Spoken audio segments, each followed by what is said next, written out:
I'd like to call the Finance Auditing Committee to order on this Thursday, March 25th, and it is 10:34 a.m. And if we can just note that the call is being recorded. And Madam Secretary, can you please call the roll? Thank you. Starting with Director Arnold. Absent Director Cochran. Here. Present Director Grosville. Here. Thank you. Director Stephanie. Absent Vice Chair Frederick. Here. Present Chair Rabbit. Here. Present and President Parr. Yeah. Yes. Thank you. You have your quorum, and you are also a committee of the whole. On the line, you still have Directors Garbarino, Hernandez, Hill, Maston, Snyder, and Terrio. I'm going to confirm staff on the line. And Dennis is still here? Yes, I am. Joe Wire? Yes. Ava Barr? Yeah, I'm here. Thank you. Kim Manolius? Yes, I'm here. Steve Miller? Present. Mona Babauta is not on the line. Jim Swindler? Yes, I'm still here. Thank you. Kelly Hopper? Yes, I'm here. Perfect. That confirms staff on the line. Thank you. Great. Thank you, Madam Secretary. Appreciate that. I want to remind everyone to mute their phones until after the staff's presentations. Remember to unmute when we open it up for director's discussion. After staff's presentation, I'll be asking for any questions, comments, and/or concerns on the item. If there are any, the Secretary or I will call on you accordingly. And after our discussion, we will ask for any public comment before taking a roll call vote. The pages of the meeting packet are numbered at the bottom right-hand corner for ease of following along. And Madam Secretary, can you please introduce the first item? Thank you, Chair Rabbit. Item 3 is ratification of previous actions by the Auditor Controller, and that packet of commitments, ratification, and investments is before you and begins on page 5. Leslie Murphy is here on the line with us today to provide her report. Leslie, go ahead and start. Good morning. Good morning. Good morning. As usual, we will start with an update to the U.S. Treasury yield curve. So looking at page 10 of your agenda packet, and I will say I'm pleased to comment that this does offer some glimmers of hope for high-quality fixed income investors like the district. So we've been talking about this trend of the steepening yield curve, and we saw that continue in the month of February and also so far into March as well, in large part. So to really illustrate that, let's take a look at the chart on the bottom right-hand side of the page and focusing in on that month-over-month change column. So we can see that short yields, i.e. those 2 years and under, really haven't changed month to month. And that's because those shorter-term yields are very closely tied to the overnight Fed funds target rate, which has remained firmly anchored at its current level of 0 to 0.25%, with expectations that that rate will remain at that same level for the next couple of years. However, intermediate and longer yields, meaning 3 years and out, have increased in recent weeks.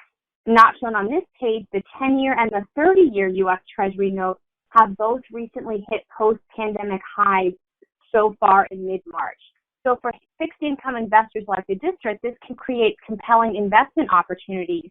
And Michael Verano and his portfolio management team have made investments of about $20 million in that 3 to 5 year area of the curve at compelling yields. So that's a good thing for your portfolio.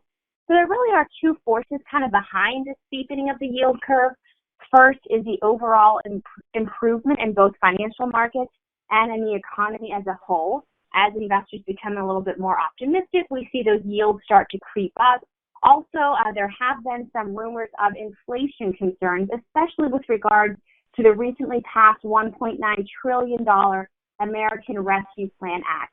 However, the Fed is very aware of these concerns, and Fed Chair Powell recently moved to assure lawmakers that he doesn't expect that $1.9 trillion stimulus to cause an unwelcome increase in inflation, and he was also quick to offer reassurance that the Fed does have the necessary tools to deal with inflation if and when necessary. So that really calmed markets, and we actually saw yields drop by a couple of basis points in response to those comments. But the overall takeaway for the district is that the steepening of the yield curve did provide some nice opportunities to take some of those liquid funds from LACE and redeploy them into higher yielding, longer dated securities.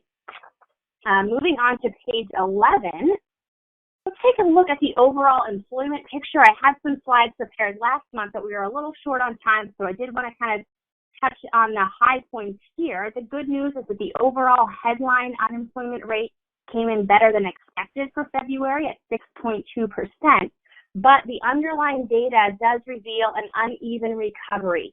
So uneven experience in terms of individuals across various education levels, occupation, and various races as well were impacted differently. So zeroing in on that education data, you can see unemployment for individuals with less than a high school diploma is much higher at 9.1% relative to those with a bachelor's degree or better, where the unemployment level is just 4%. Similarly, by occupation, we can see the service sector overall looking at an unemployment level of 11.4%. However, the hospitality sector did add 355,000 new jobs during the month of February, so we have seen some improvement and really expect to continue to see improvement as more businesses reopen.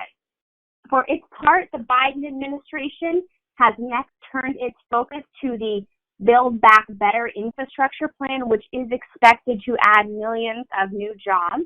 The price tag associated with this plan is pretty hefty, anywhere from $3 trillion or more. So now that the American Rescue Act has been passed, all eyes will next be on that Build Back Better plan to see how that shapes up in coming weeks and months. Moving on to page 12, taking a closer look, a little closer to home, showing on the top of this page the unemployment rate in both California and the San Francisco, Oakland, Hayward area. That number for the local area is a little bit better now, according to most recent data showing a 6.7% unemployment rate. So we have seen some improvement, but the local unemployment rate is still higher than the national average. All told, California lost about 1.4 million jobs in 2020, including 427,000 jobs lost in the Bay Area. But economists do expect to see a surge in hiring and a surge in employment in the second half of 2021. Policymakers are also working hard to put together compelling reasons to both attract new employers and to compel existing employers to remain here and to continue to grow their workforce. One such initiative is the California Competes tax credit, and already 4 large Bay Area employers have committed. So reason to be hopeful for continued improvement in the unemployment picture here in our local area. Switching gears a little bit, focusing back on the district's portfolio, I'm skipping ahead to page 15 of your agenda packet to provide some details on some of those longer dated purchases that we made during the month of February. The one that jumps out at me is that 5-year U.S. Treasury note. That investment was made at the end of February at a yield of a 0.75%. A year or two ago, we might not have been so excited about that kind of yield, but given where rates have been, this did present a nice opportunity to purchase a very highly creditworthy obligation at an attractive yield relative to the yields that we've seen in recent months. Moving forward to page 17, your portfolio does, of course, remain in compliance with California government code and your investment policy, and do remain assured that while we will look for opportunities to prudently enhance the earnings on the district's portfolio, we always are cognizant of the fact that our number 1 and number 2 priorities remain to maintain both the safety and the liquidity of your holdings with us. And that brings me to the end of my comments for this morning. Great. Thank you very much, Ms. Murphy. We appreciate that very much. Are there any questions, comments, or concerns from the directors on this particular item? Chair Rabbit, this is Bert Hill. Please go ahead, Bert. Just real quickly, back to page 11. I read recently that both Yellen and Powell had said that 6.3, I think 6.1, it should actually be more like 9.3 because of some kind of a distortion in the reporting. I don't know if you've heard that same thing. Not that it makes a lot of difference, but it does indicate something that looks more in line with the graphics that you show below that. Yeah, Director Hill, that's a good comment. I know at least when we first kind of entered the coronavirus pandemic and we saw that sharp increase in unemployment, there was a lot of talk then about some of the underlying numbers having some inconsistencies. I think that largely has improved, but I think that you do bring up a good point that maybe the overall numbers aren't quite as rosy as this headline number. I know what's concerning is the underemployment rate, which captures individuals who are working part-time, either for economic reasons, or, those who would like to have a full-time job but just can't get it. So we can kind of report back on a different take on some of those underlying numbers next month. But I do know that for its part, the Federal Reserve has pledged to keep rates low until it sees improvement in the jobs market, even going so far as to say they're looking for improvement across income, gender, and racial lines. So I think it'll be interesting to see how policy plays out in looking to create fair and equitable employment opportunities for all. But I appreciate that comment. That's something we can dig into next month. Okay, thank you. Thank you, Bert. Any other directors have any questions? I'm not hearing any, but Ms. Murphy, again, thank you very much. I think that on the unemployment numbers, the uneven recovery really just is a reflection of the uneven, in my mind, the uneven impact of the pandemic, which has been very unique in that regard, as not necessarily the same as a quote unquote typical recession, but one that really hit certain sectors of the economy much, much harder than others. So we have some work to do, and I know here in Sonoma County that is tourist dependent. We've seen a lot of that impact big time. So with that, I'll turn to see if there's any public comment on this particular item. Madam Secretary? Thank you. We're going to poll really quickly to see if anyone's still on the line. We did roll into this meeting pretty quickly, so we didn't get a chance to poll the line. Hang on one second. Okay, thank you.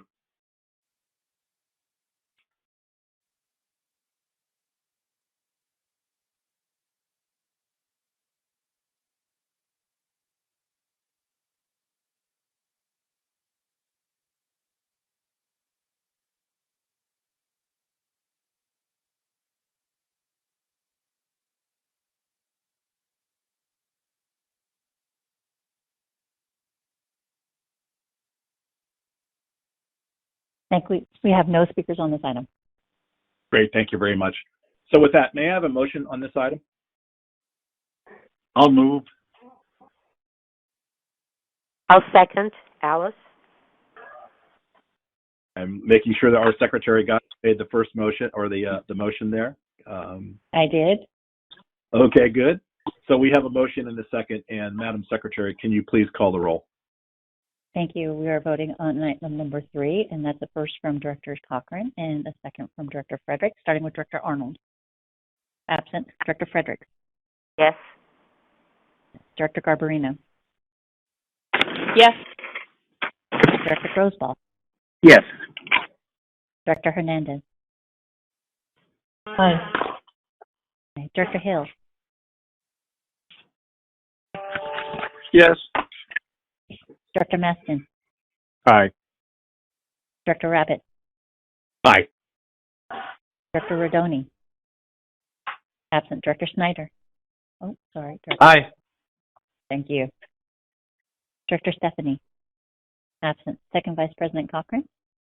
Yes. First Vice President Theriault. Yes. Yes. And President Barr. Aye. Aye. Thank you. That motion passes unanimously. Great, thank you very much. Apologize there, Jerry. Didn't catch your voice on the first one. So thank you. There are no actions to authorize for item number 4.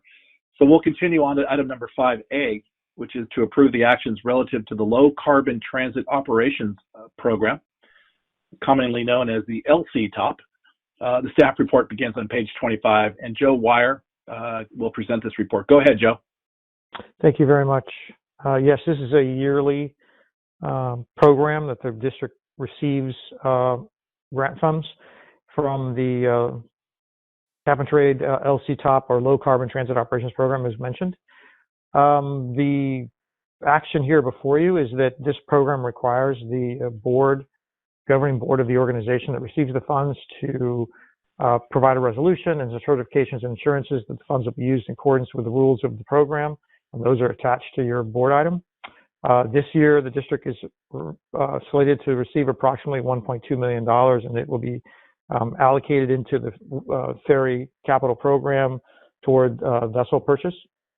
And if there are any questions, I am happy to take them. Great. Any questions for Mr. Wire? This is Bert. Go ahead, Bert. Since it is for a vessel, is this is planned for a new vessel? And if this is planned for a new vessel, are we looking at again the fuel system for it? And if it's just some details around that. This is a process by which the district is trying to, and has been working for a number of years to raise funds for a new vessel. So this is sort of the funding process. The design of that vessel would be in accordance with any, rules that were, as you, I'm sure, are well aware, rules that are being discussed presently with CARB. So this vessel would comply with any new rules that were in place when it is in fact actually designed and purchased. Thank you. Thank you, Bert. Any other questions? Joe, as I read the criteria, I mean, it's generally talking about reducing greenhouse gas emissions and also improving mobility. I would imagine any new vehicle is undoubtedly going to be at a built or have the characteristics to reduce greenhouse gas emissions from something that's currently in service. Also, obviously, improving mobility, I think, goes hand in hand in terms of the transit agency's work. But there's no set standard, I guess, in terms of that, what the reduction of greenhouse gas emissions should be, getting back to the alternative fuels and or energy propulsion systems. If you want, I could talk briefly about it. This is Dennis. Sure. CARB's going through a pre-rulemaking process where they're going to promulgate a draft rule shortly, and then they'll have a public comment period on the draft rule to a formal rule. But they are looking at transitioning all commercial harbor craft, which includes ferry boats. They're a very small part of the commercial harbor craft rule. With respect to alternative fuels, the current technology for electric ferry boats does not work for high-speed trips. So we're hopeful that CARB will allow us to adopt a fleet plan that'll have us using the best available technology, and that the first place we're likely to see an electric ferry is a retrofit of one of our Spaldings on our shorter trips out of Sausalito or Tiburon. Because currently the technology is not worthwhile with respect to the ability to operate trips to meet the customer expectation from Larkspur. So a new purchase of a high-speed ferry vessel to add a spare to our fleet would be a vessel that is not an electric ferry at this juncture, because an electric ferry would take several times longer than the current fleet vessels we have, and it would be significantly slower than driving a car and would be contrary to reducing greenhouse gas emissions. But we will use the best available technology in our upcoming ferry purchases when we get this grant and a couple more. I appreciate that very much, Dennis. Thanks for giving us the update on the updated or the ongoing rulemaking process, and obviously something of great interest to the district. So appreciate that. If there are no other questions, I will look to Madam Secretary if there's anyone from the public wishing to speak on this particular item. Sure, Robert. Yes, I've got one Go ahead, Bert. comment. Go ahead. When are you identifying right now this new ferry would be replacing the Spalding or the high-speed ferry? What's the thinking right now? It's to provide a spare. Pre-COVID, we did not have a spare vessel during the peak months of the summer. So it would be a spare vessel, and it would be a high-speed catamaran, because that's the growth market that we have to grow transit ridership in the Bay Area. How about hydrogen?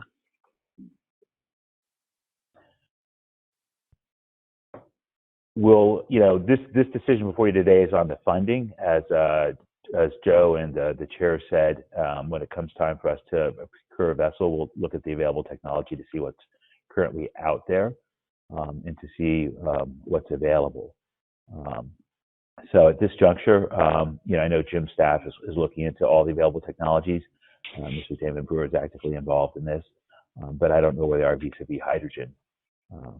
So hydrogen fuel cell vessel is an electric vessel, and at this time, electric ferries are not high speed; they're medium speed.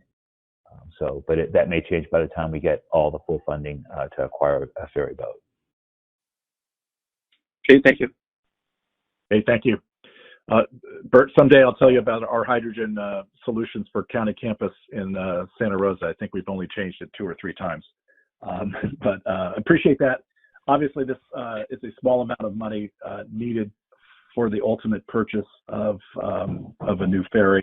But obviously, we need to adhere to the standards set forth by the state. So with that, I'll look back to our secretary to see if there's anyone from the public wishing to speak on this item. Thanks again. There are no speakers on this item. Great, thank you very much. Can I have a motion to approve it? With that, Mr. Chairman, I'll move the item. Thank you, Jerry. Is there a second? I'll second. Thank you so much. And Madam Secretary, can you please call the roll? Thank you. We're voting on item 5A, and we have a first from Director Cochran and a second from Director Frederick, starting with Director Arnold.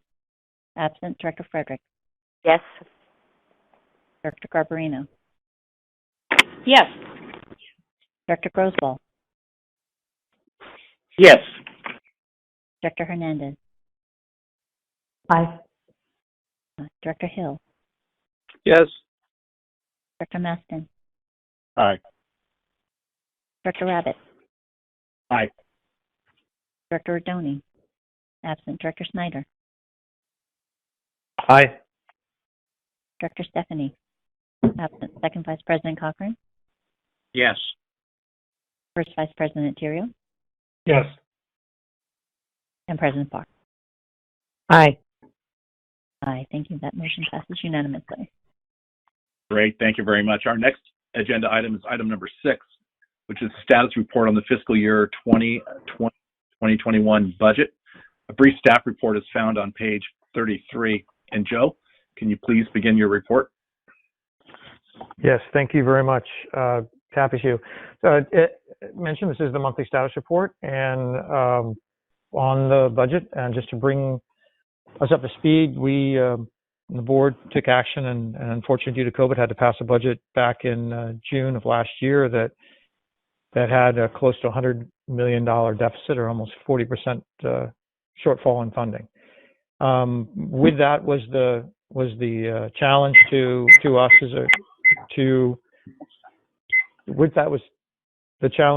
us to find a way to balance that budget and through increased revenues, hopefully, and or reduced costs or a combination thereof. And that process has been underway for the last 9 months. As you will see in the attached page, that process has been successful, and it's quite an amazing feat. Obviously, the single biggest reason for doing so was the ability of the federal government to help out agencies like ourselves and provide us with federal tax revenue to get through this very difficult time of COVID.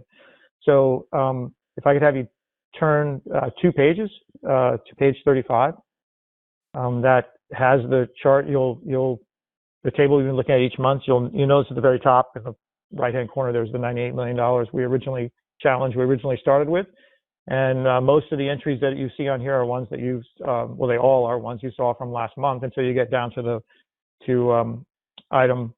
line item 12. That used to be the bottom of the table, and that said in the far right-hand side it said we had a $20.8 million shortfall remaining. And then item 13 is the second tranche of CRISA funding, and this week the MTC allocated the district $39.4 million, of which up to $20 million we will be allocating to this year to balance the budget. The actual amount we have to allocate will vary depending on how the year finishes out. As you know, we're still projecting expenses over the last 4 months of the year because we have not incurred those yet, and the revenues that we might receive during those other revenues we might receive those 4 months.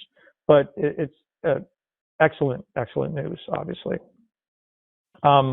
There is, as you're also aware, a recovery bill that was passed several weeks ago also has a significant amount of funding coming to the Bay Area, and the district will be working with MTC to have funds allocated out of that bill to carry us even farther through this difficult time. Hopefully, working through most of calendar year 2022, if we can do so, get funding for that. And that process will be taking place over the next 4 months, and we will keep you posted on that. I think one thing we did add this week also was, starting on page 41, we added some graphs that would give a visual presentation of the revenues and expense situation that the district has been dealing with over these last couple of years. Traditionally, our revenues and expenses have been pretty consistent for several decades. But when COVID came, that radically changed our business.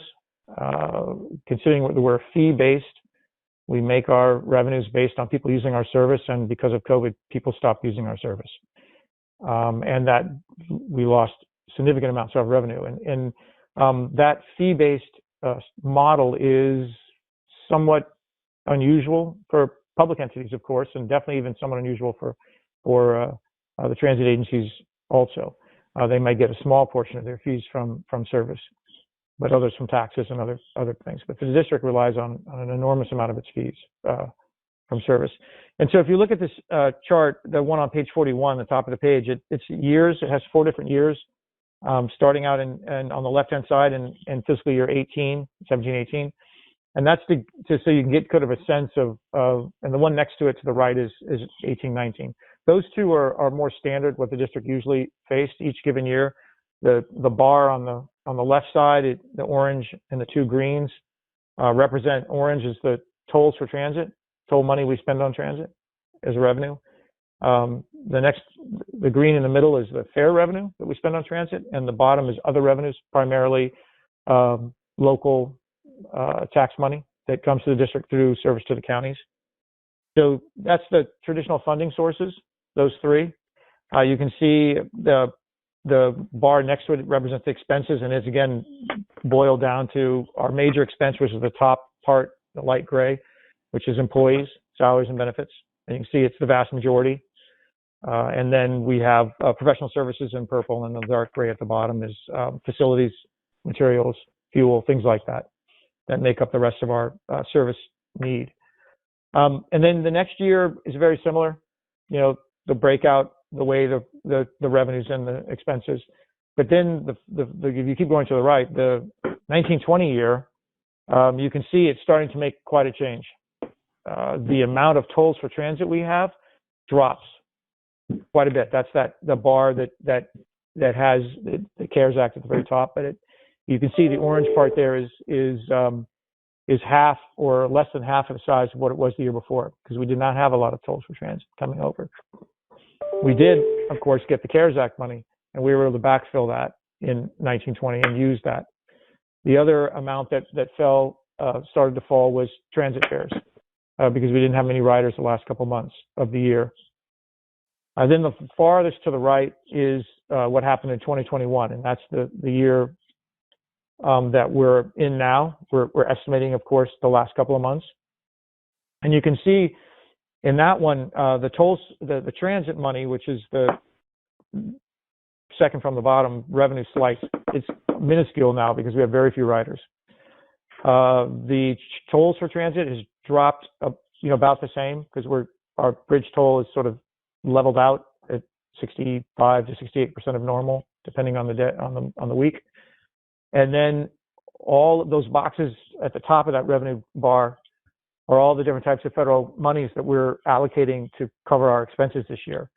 It doesn't quite make up 50% of our expenses of our revenues, but it's getting close. We have, CRISA money from the second tranche. We have CRISA money from the first tranche. We have CARES Act money from the original CARES Act bill, and we have CARES Act carryover, which is money that we were allocated last year, and it freed up some toll money that we were able to carry over to this year. So, and again, our expenses, which have dropped, as you can see, from 1920 to 2021, they've dropped a little bit. They're even more predominantly salaries, less professional services and supplies, materials, and fuel, of course, has dropped dramatically because we're providing less service. And you can see that if we didn't have those CRISA and CARES Act monies, the amount of salary and expenses, especially, that we'd be able to keep at the district would have been dramatically different. Following that are two more graphs. They're on bottom page 41 and top page 42. They represent a month-by-month look at this last year, and you can just to show that, of course, monthly expenses vary month to month.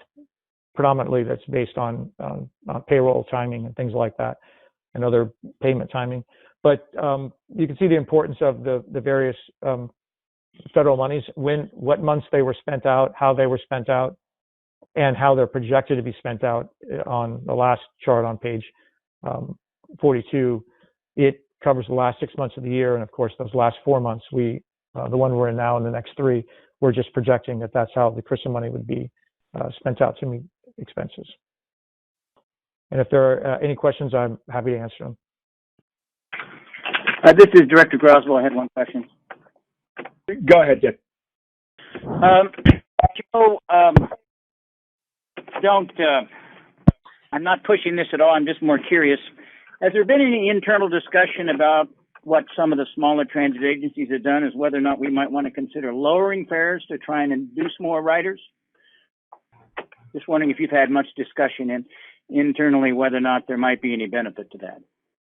I can address that one. This is Dennis. It's premature to do any extensive marketing campaign because as of this juncture, for the last 6 months, the number of people going from the North Bay into San Francisco has been flat because downtown San Francisco is still closed and there's no ability to go to a ball game, a concert, a theater, or to go into City Hall, let alone the Salesforce Tower.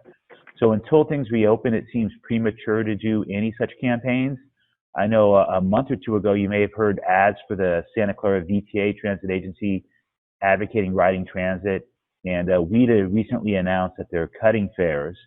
I think it's premature to entertain marketing campaigns or promotional fares until there's a broader reopening, because right now people are not going into San Francisco.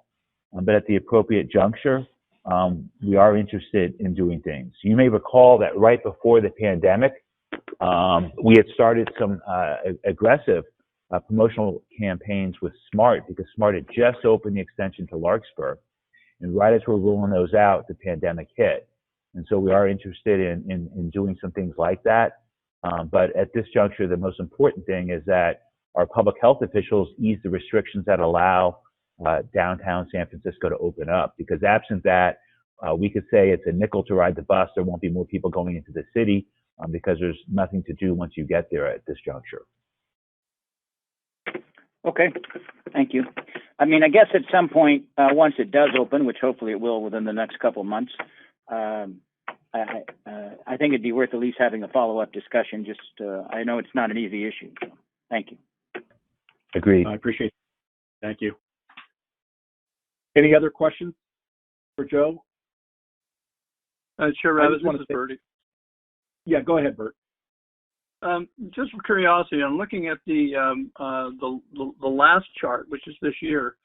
You show March at 12.2 and May at 12.2, and then it's down in April and down in June. And I would think that following yearly trends, it would be lower in the earlier months and higher in the outer months as things start to return to normal. Just this week, it was announced that we're probably going to go from orange, or with orange, we can open up our offices and start to make the transition back. How did you get that kind of seesaw forecast in there? Thank you. The forecast is based on the expense, not on the revenues. So the revenues are just this charts are intended to show you how the money is allocated to cover expense. And you have other charts other opportunity lower in the the packet to look at what we actually receive in a given month. And you're right, actual receipts in a typical year would grow in the spring because we would get more ridership to do that. The reason the expense changes is, as I mentioned, is primarily due to the timing of payroll. If you have a 26, we have 26 pay periods and we have 12 months, and sometimes you get 2 and sometimes you get 3. So and since you saw, if you look at the expenses, anywhere from 70 to 80% of our money, especially on transit, is spent on salaries and expenses. So if you have another payroll, it makes a big difference in expense. Changes things quite a bit. Thank you. So I think, yeah, sure. Great, thank you. Any other questions for Joe? Mr. Chair, Director Hernandez, please. I heard Director Hernandez and another in there, but go ahead, Director Hernandez. Barb. Oh, thanks, Barb. I'm sorry, who's recognized, please? Director Hernandez, go ahead. Thank you very much, Mr. Chair. Joe, page 41, your top chart, it's a little hard to distinguish the dollar amounts. Things shift a little bit. My question is relative to the gray bar, employee salaries, benefits. It looks to me like between fiscal year 17-18, fiscal year 2021, looks like it's gone up and down. Can you make a comment as to, let's say between fiscal 19-20 and fiscal 2021, what accounts for the reduction that I think is there in terms of the salaries and benefits?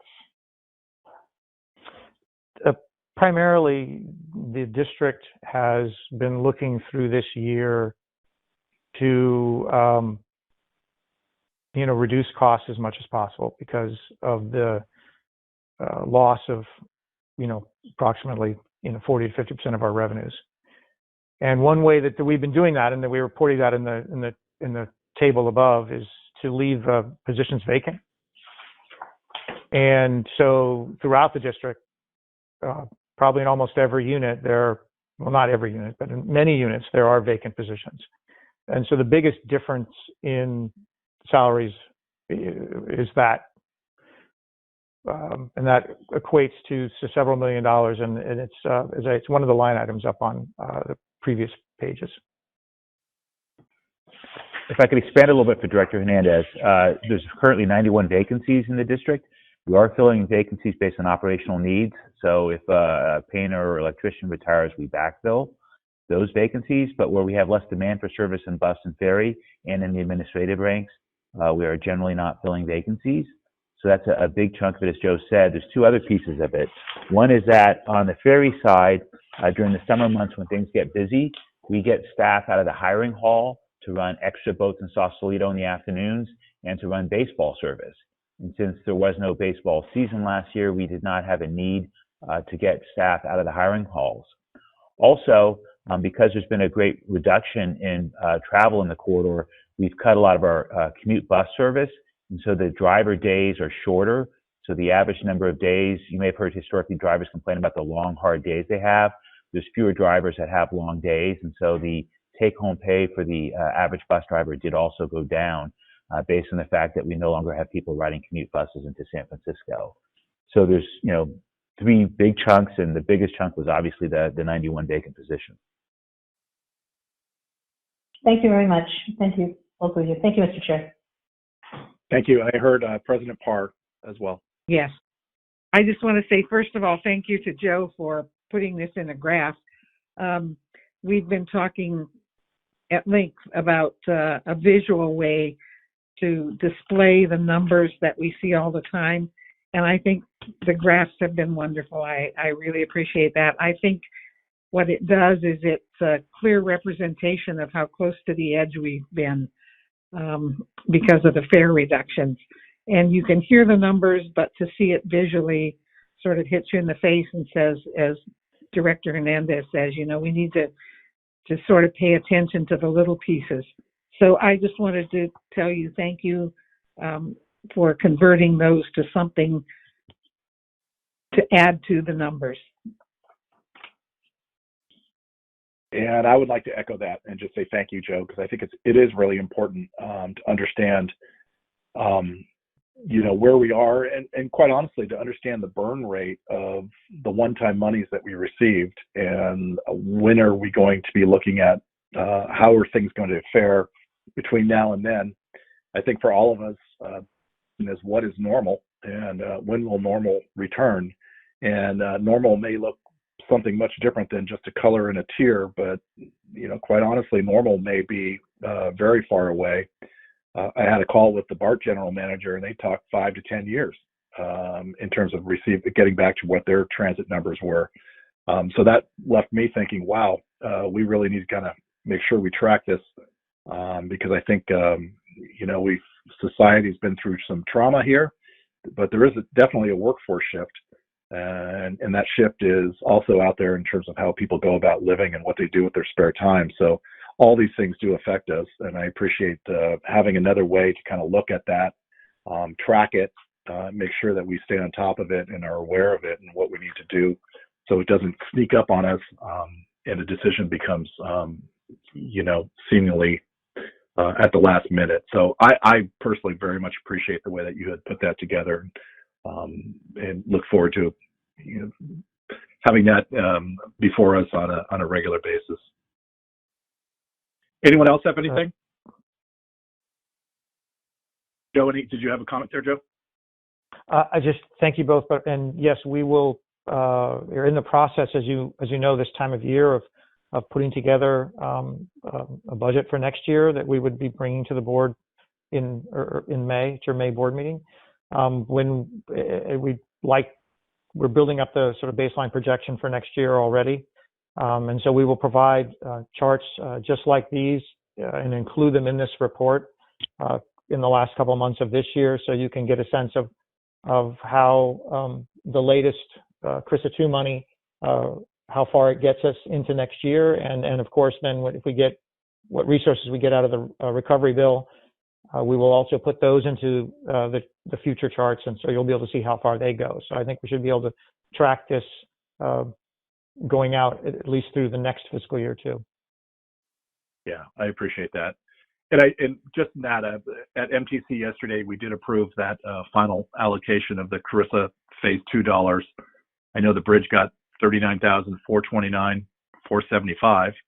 And all told, I think from CARES and CRISA, the total for the bridge was $111,329,896, or 4.9% of the total to the Bay Area, which actually was $2,258,719, or $719,258. Just incredible numbers.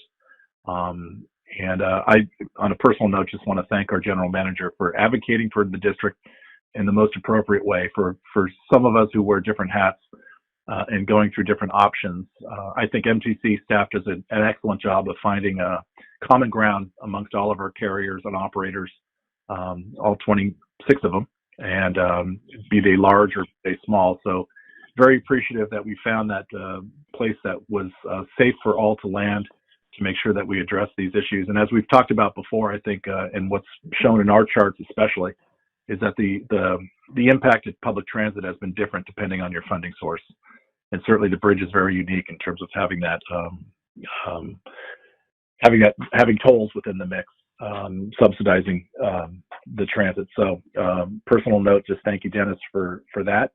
And was glad to be able to vote for that moving forward, and look forward to continuing to try to find additional dollars. Another note, I was assigned or appointed the chair of the programming and allocations, which is a good thing because that's usually where the money flows. So appreciate that very much. I'll look back to our secretary to see if there's any public comment on this particular item. There is. We actually have Mr. Pilpel is still on the line with us, so he would like to speak under item number 6. David, are you still with us? Can you hear me now? We sure can. Excellent. Okay. A number of things. I'll try to be quick, but I'm also going to roll in my public comment from the end, so hopefully this will be the last time you hear from me today. Congrats to Director Rabbit on his appointment as chair of the MTC Programming and Allocations Committee. That's good for him, good for us, good for everyone. On the budget, item 6, it appears that the operating budget shortfall for the current fiscal year has been closed. That is great. The new graphs in attachment C are helpful to understand how the various components break down. Thanks to Joe, Jennifer, and the rest of the team for making all these reports and the information behind them happen, and that's to the good. On the use of funds, however, I thought that reserve funds were used earlier in the year, or at least were allocated. If they were used, they may need to be replenished next fiscal year per board policies. And while some CRISA and ARP carryover funds remain, revenues and expenses remain uncertain into next fiscal year. So I am very much looking forward to the budget process in the next few months. And in particular, I'm trying to better understand, and maybe the staff can call this out as we go through it in the future, the difference between one-time and ongoing revenues and expenses, because a lot of this federal money is clearly one-time, and I don't think we should plan on that in the future. So we need kind of a sustainable, viable fiscal plan. Maybe we'll talk again about the district's financial stability plans as that happens. Turning to some related topics, and I'm sorry, this will take just a moment. Last week, the SFMTA board had an item on their zero-emission bus rollout plan, some CARB requirement. I was reminded of that with the low-carbon item a few minutes ago. I can go back and look at the SRTP, but at some point it would be great to have an update on the Golden Gates bus technology current plans for the future. There was also an interesting comment made at that board meeting last week by the SFMTA about possible coordination on downtown San Francisco transit vehicle storage locations, and I believe there was a reference made to Golden Gates lot at between 3rd and 4th under the freeway. And just to conclude on some personal notes from earlier from the previous transportation meeting, I know that Director Fredericks represents Marin County cities, but she lives in the lovely town of Tiburon and serves with my good friend, my old friend, Holly Thier on the council. And in case I miss tomorrow's meeting, I want to note with sadness the passing of both Director Moylan, and this week his wife passed away. I saw that in the paper yesterday. And I also read in the minutes just now of the passing of former Director Jim Harbison, which you noted last month. He was a great director, a real North Bay character, and a wonderful human being. So just wanted to make those notes. And that concludes my public comments for today. Thank you all very much. And thank you for making note of the losses that we've had lately at the Bridge family here. Appreciate that very much. Joe, perhaps you could just really quickly touch on the use of reserves and how that came to be, and what actually was the ultimate result given the CARES and CARISA acts. Yes, happy to do so. So the district has, was obviously preparing itself and has to use reserves and has had to use them, but only in a temporary standpoint, because each time we have gotten, and it's happened twice now, each time that we've run out of revenues from our operations, we've been able to dip into the reserves, but then we've been able to recover those costs and therefore essentially reverse that action of dipping into the reserves, because we've been able to backfill those reserves with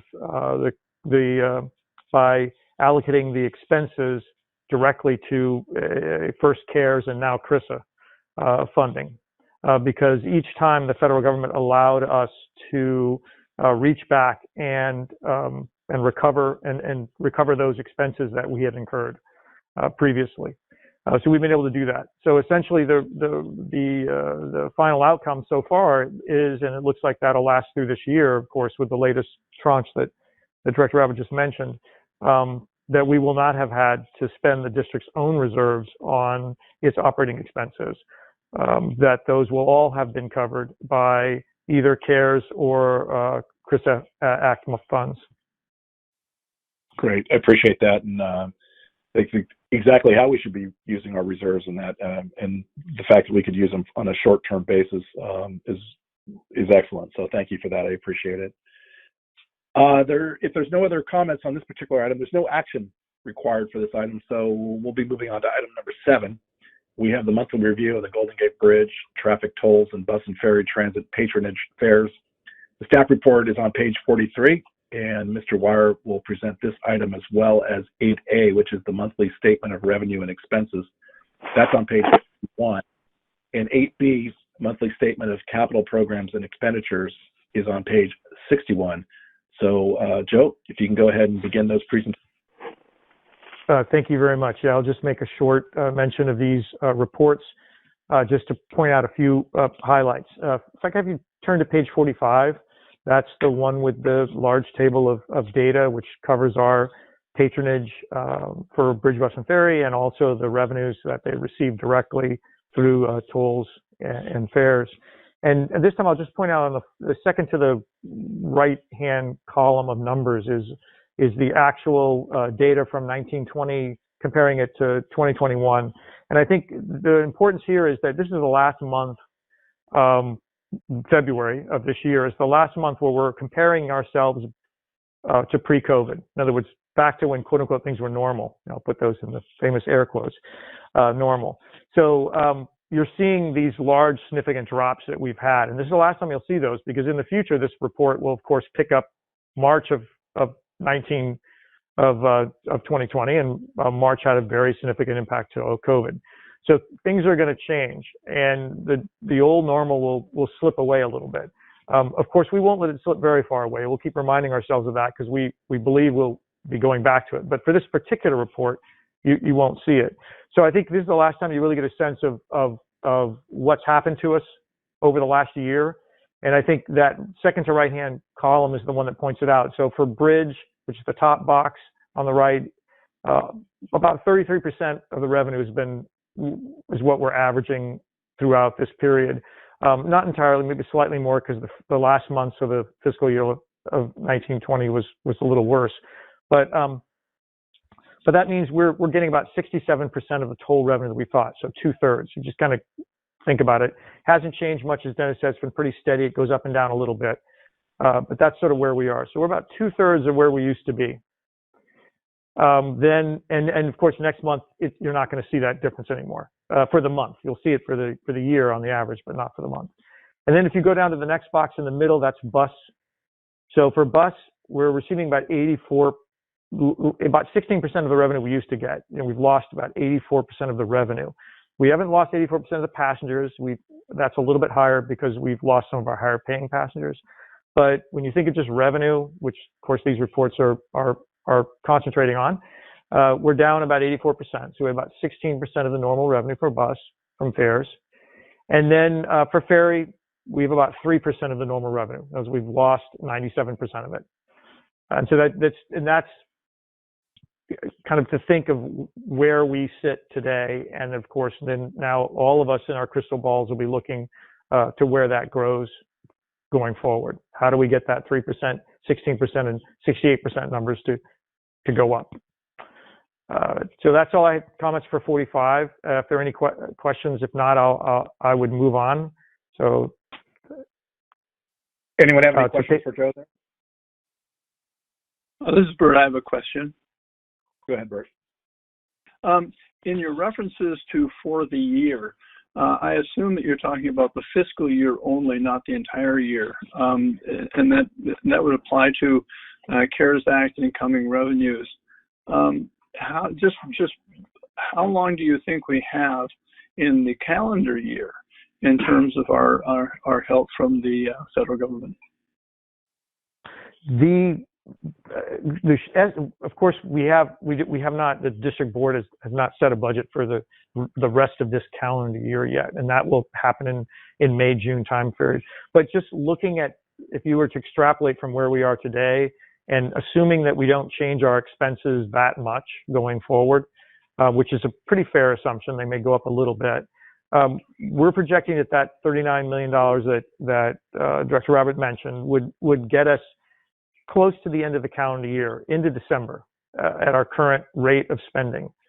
Of course, if business gets a little bit better, then maybe that could get pushed out. Of course, if business gets a little bit worse, that number would be pulled maybe into November. So that's what we're looking at right now. And as I mentioned, we will be producing graphs like the ones that we just talked about in the last item for that next year when we get that data set in the next couple of months. So we'll be able to do that. But think of it as close to the end of this calendar year that the CRISA money will last. So we're assuming we will get back to a quote-unquote normal by the end of the year in terms of revenues. No, we are not assuming that. Okay. No, we are assuming that the revenues stay roughly the way they are today. Okay. It's a conservative, well, I don't know if it's very conservative. It's a conservative look at it. It's saying it'll grow a little bit, a couple percentage points, and that's in your. We've done that projection through June, which is in the item above, in those attached tables before the graphs. And then, as I mentioned, when we put together the budget, we'll further those projections for the next fiscal year and add those to this board item also. Okay, thank you, Joe. Appreciate it. Sure. Joe, I have a question. Please go ahead. Have you attempted, and David probably could answer better, assumed that the last care package, that the $1.9 trillion that they passed, there'll be funds in there for transit also, won't there? In fact, there are dedicated $30 billion, and the district, the MTC is expected to receive about, I think it's $1.7 billion, which is larger than CARES or CRISA, either of those two bills. So it's a significant amount of money. The decision will be made by MTC, along with, of course, the transit agencies and other interested parties on how that money is divvied up, just like it has for the last two bills. So yes, we are assuming that a sizable amount of resources will come to the district. Yeah, and that's to be determined. And that's the excellent work that Dennis and our directors have been doing on our behalf. So what you're saying is that through the end of the year, we're good with the current funding, and come January 1st of 2022, we could have a significant shortfall, but it'll be backfilled by this additional $30 billion or whatever MPC gets. Is that correct? The assumption, yeah, absolutely. The assumption is that the current revenue under our current expense and revenue projections would get us very close to the end of this fiscal year. So sometime in December. This calendar year, sorry, sometime into December. And then, yes, we are assuming that in the next 3 to 4 months, MTC in the region will decide how to divide up the, approximate $1.7 billion that's, or at least part of that money that's coming here to the Bay Area. And that some part of that will come to the district. It would be great if we can get enough to go another calendar year, another 12 months. Right. What we don't know at this point, how much they're going to give us. If for some reason, which won't happen, if there was no money, then yes, you're right. At the end of this calendar year, we would be out of our toll money. We'd be back to district reserves and looking at making other very difficult decisions. But given that the Recovery Act money was allocated and will come to the Bay Area, that decision point will definitely be put off. It very, very likely put off for hopefully 6 to 12 months. Okay, good. Thank you. Appreciate the question. Anyone else have anything for Joe? I'm not hearing anything. I'll just say personally that I think the elephant in the room always is going to be the burn rate of the dollars available, be they the CRISA, CARES, or the next act. Even though the figures are huge, again, with my discussion with the BART general manager, if we're looking at a 5-year window till you get back to pre-COVID numbers, we need to make sure that we take everything into account. And I think the bridge in the past has had a right size at the right time, and whatever that word means, hopefully through attrition as we go forward. But I think it's really important, especially for this committee, to just track this with an eagle eye to make sure that we understand what we need to do and how we need to do it going forward. So with that, Joe, I think you had other items to go through. Did you not? Yes, if we could turn to page 51, just briefly mention that one. That's the operating expenses for the month. And if you get to page 51, we're looking so far at revenue so far this year is off by about 70 million from where we expected it to be our last year's actual. And it's transit, tolls for transit and fares is the devil in details. And of course, we've been able to fund ourselves through the CARES and CRISA Act. Expenses are also lower. That's the next set of numbers, down by about 6.5 million. And I think we already discussed in the earlier item in answers to board questions about those are mostly salaries and some professional services and fuel reductions in expenses. And then finally, the last set of numbers tell us that we are spending about 5 million more every month than we are making on our own business. And so we are using our burn rate, as Director Rabbit has said, is approximately 5 million a month. That's been remarkably consistent, changes a little bit month to month, but overall, it's been remarkably consistent for the entire fiscal year. So we're using that as our gauge, looking at the 39 million that we're getting. If it keeps at 5 million a month, that's about 8 months. That would about get us to December. So you can see it's pretty simple math from that way. Of course, keeping our expenses where they are is important and is work that's being done by your management team throughout the various levels, and staff in the district is keeping those expenses moderate so we can stretch the CRISA money as far as it'll go. And then just to the capital discussions on page 61, and I don't have anything to add this month to that. The expenditures are moving along as planned, and that report starts on page 61. But I'll take questions on any of these if you have any. Great, thank you very much, Joe. Anyone have any questions? I am not hearing any. And I'm going to look to, is there, Madam Secretary, is anyone from the public who'd like to speak on this particular item? We have no speakers on this item. Great. Or any of these items.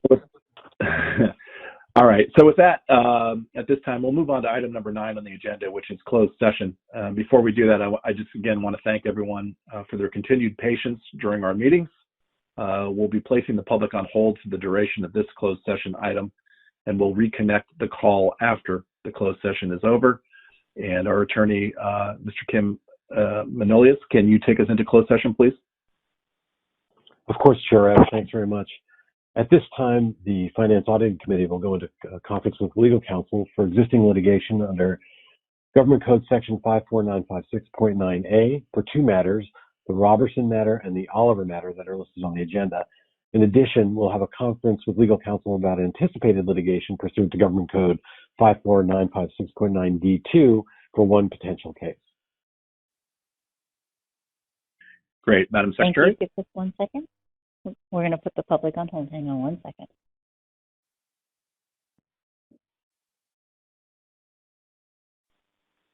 We are back in open session. Great. Attorney Manolius, will you report out a closed session, please? Of course, thanks. The Finance-Auditing Committee met in closed session for a conference with legal counsel regarding existing litigation with regard to the Roberson and Oliver cases that are listed on the agenda. And the committee gave its negotiator appropriate guidance as to how to handle the claims. And the committee also met on an anticipated litigation matter as referenced on the agenda and gave its negotiator additional information there as well. Thanks very much. Great, thank you. Appreciate that very much. And moving on, Madam Secretary, do we have any members of the public wishing to address this committee under item 10, public comment? No, we do not. We have no speakers for public comment. All right. Well, then with that, we are done with our business of the day for this particular meeting. We will forego the motion to adjourn. It is 11:54, and if there are no objections, this is it for this meeting, and we'll see you next time. And thank you, everyone, for your participation today.